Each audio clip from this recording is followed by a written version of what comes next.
Welcome to my kitchen. Today we have a special treat in store for you. I've asked Heloise, yes, Heloise, America's favorite hintologist, to join us and help us organize our healthy cooking pantry. And we'll discuss some tips from her book, In the Kitchen with Heloise. Welcome, Heloise. I'm delighted to be here. Thank you so much. We look so good together. Look at that. Look at this. Oh, we match. We match. And it wasn't even planned. Is Nope. that great minds or what? You know, healthy cooking is becoming so important to us. We spend all this money on healthy foods, then we don't really stop to think that maybe we have to store and prepare them differently. And today's kitchens aren't really designed to store these types of foods. You know, back in the old days, on the farm and the ranch, they would have to go into town, once a month and stock up on supplies. Right. And they bought 50 pounds of flour. Okay. And we don't do that now. We all either have small pantries or we have smaller families, Right. So when you're buying these things, you have to think in terms of how long is this going to last me? Do I cook wild rice a lot? Do I cook brown rice a lot? Do I fix a lot? Well, okay, then I could buy a larger size. But if it's something that maybe you don't use that often, I know we think in terms of buying bulk is cheaper, but not necessarily. So if you're going to have to throw it out. That's true. That's true. Well, I've gone to the store and I've stocked up my pantry. So I'm going to unload my grocery sack for everybody, see what I have, and then Heloise is going to help me store it. All right. All right, I've got some flour. Soy and look flour. at that packaging. I know. We get that home. I've got some pasta. But this is wheat pasta. And I bought this bulk, Good. which is my split peas. And I've got a different type of pasta. And this one is really neat. My family loves lentils. I like this. And I bought this multicolored type lentil. This is a variety pack. I would use this for a centerpiece. I'm thinking it would look really pretty in the... Yes. And I've got a spelt flour when we try to go a little less grains. All right. And I've got some granola. My husband loves granola, but I buy it this way. And then, let's see, I have got some beans. Okay, now the problem with these is when you bring them home, see, you've already got a tear in that. These bags But this just came from the store. I know. I just went But look yesterday. how flimsy these bags are. I mean, you can put your fingernail through these bags in a heartbeat. Oh, so these my bags goodness. are not meant for storage. They're just meant to bring it home. Okay. Well, I've got one more thing, and then of course, I had to remember my dog. All right, now this one I'm going to get to in a minute. But what we want to talk about is the type of storage containers. Okay. Now, these are yours, and they look fabulous. They're all the same designer. They're all the same, they look the same. They really look nice out on the counter, and you've done a good job of labeling them. Okay. Because there are a lot of these things. Well, Heloise, they look different, and as you can tell, this doesn't say that it's lentils. No. And 2 weeks from now, I might not remember. Yeah. But there are a lot of containers to have. These are good for the tall things like the spaghetti. Okay. All right. We have glass containers, plexiglass. You can use this kind of plastic container, but I'm going to show you one of my favorites. Okay. And this is a recycling hint. Is gallon jug from milk, soda pop, whatever. Clean it out, wash it, let it dry completely. Okay. Now, if you want to grab those lentils, and what we've done here, we've taken another gallon jug, cut it off to make a funnel, and you're going to pour those in here. All right, if I can master this twist tie. There we go. And then I'm just going to kind of take it and pour. Oh, look at that. And it goes right on in. Right. You think it'll hold all this? Well, we're going to find out, aren't we? We sure are.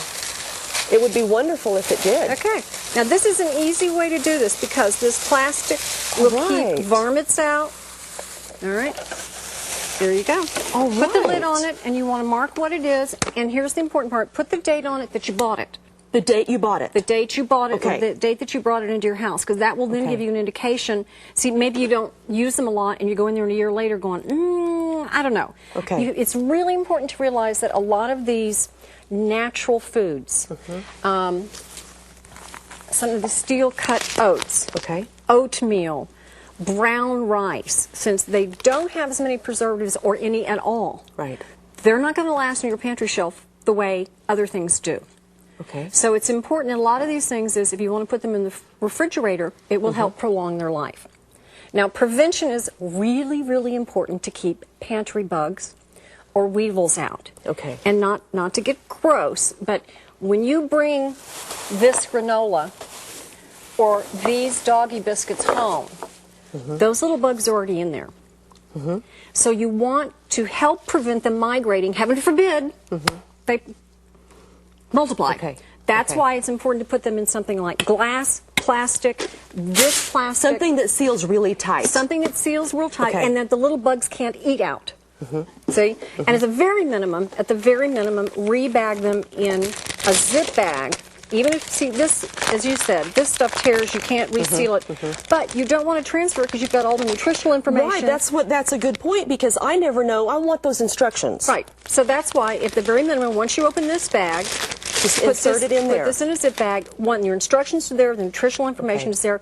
But if perchance the little pantry bugs decide Would you still date it? Would you still write on there when you bought it? When you brought it into the household. Great. Well, what about crackers? What's a good way? Because families get in and out of your crackers all the time, and they want something easy to get to. These don't reseal very well. They don't. You can't close them up. They don't. Now, you've got a lovely jar here, but this one, I understand, is sort of like the old-fashioned cracker jar. Yeah. And that's got a nice tight fitting lid as well. It does. Now, what I would do too, what I do at home is I would, if you know what type these are, that's fine. As many times I'll actually take scissors and cut the label off. Okay. And tape it on the jar. Good and then idea. that tells me what the brand is, because sometimes we buy store brands to save money. Right. And you may really like it, but then later you may not. So if you remember the brand, that's what you want to do. Now, what do you think about glass versus plastic for storage? Any preference? Glass is very hardy, but if you've got small children in your household, I would probably go to plastic, because this is a big jar. This would be heavy for them to get down, if perchance. Right. But the main thing is to be that it can seal, and you can see through it, because I'm going to tell you the oatmeal. Now, I love oatmeal. Love oatmeal. And so I buy the real oatmeal, and I mix up my own stuff with a little cinnamon. And I transferred into a glass, an old mayonnaise jar. There's the recycling hat, you know, those big mayonnaise jars. Oh, God, I love those. And I went on book tour. And so I was gone for about 6 weeks. And about a month later, I went in and pulled the jar filled with bugs.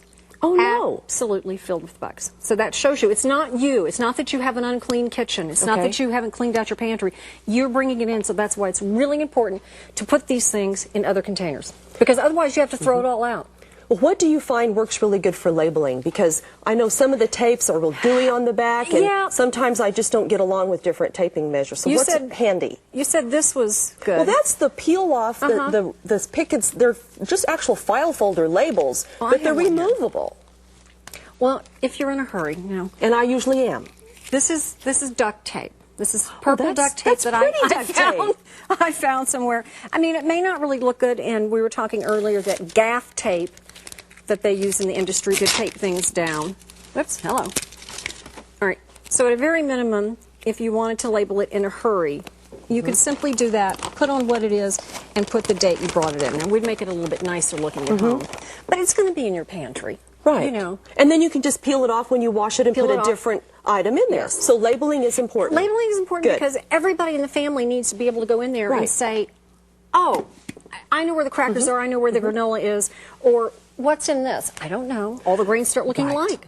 Well, you know, a lot of these foods really do store better in the refrigerator, but then our refrigerator gets overloaded because it's filled with fresh produce and my fruits and all my other things. So some of these tips are really good. And you're saying maybe we don't want to buy the quantity more than our family can use for a short period of time. You know, if you eat a lot of granola, you do a lot of grains, and you're going to use it up within a couple months, that's fine. But you're not saving money to go buy bulk of something. See, now that would make me nervous. What would we do with this? Well, I'd put it in one of these, because this happened. And it's pretty in a cookie jar. This happened to mine. Well, see, mine, the little dog, miniature schnauzer, and had it in a bag and forgot about it, and it got behind the pantry or something or other, and I opened it up to give her one and went, and you've seen them. Right. Those little brown. Oh, yeah. They're dead, though. Okay.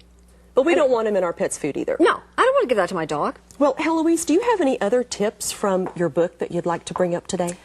Well, I think most importantly, you know, people talk about the kitchen being the heart of the home. Right. And we're all very busy. We work full-time, we do volunteer work, you know, we're taking care of our families. And so if you can buy the things that you need to keep on hand, always have certain staples. Canned goods are, you know, canned goods are wonderful. Beans, things like that, that at the very minimum you can really fix a decent meal in a short amount of time. Right. It doesn't, everything doesn't have to be gourmet. Good advice. And you know, and your book is just wonderful, Heloise. I want to tell everybody about In the Kitchen with Heloise, a fabulous book.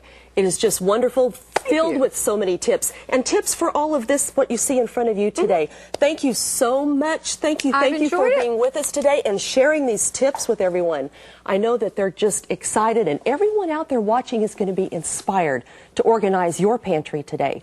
And a well-organized pantry makes our job in the kitchen so much easier. Thank you so much for your tips on organizing the pantry. And to get a copy of Heloise's book, In the Kitchen with Heloise, log on to healthycookingwithcindy.com. You can click on a link to Heloise and have fun. Her website is just amazing. And don't go away, because we're going to be right back for more of your health.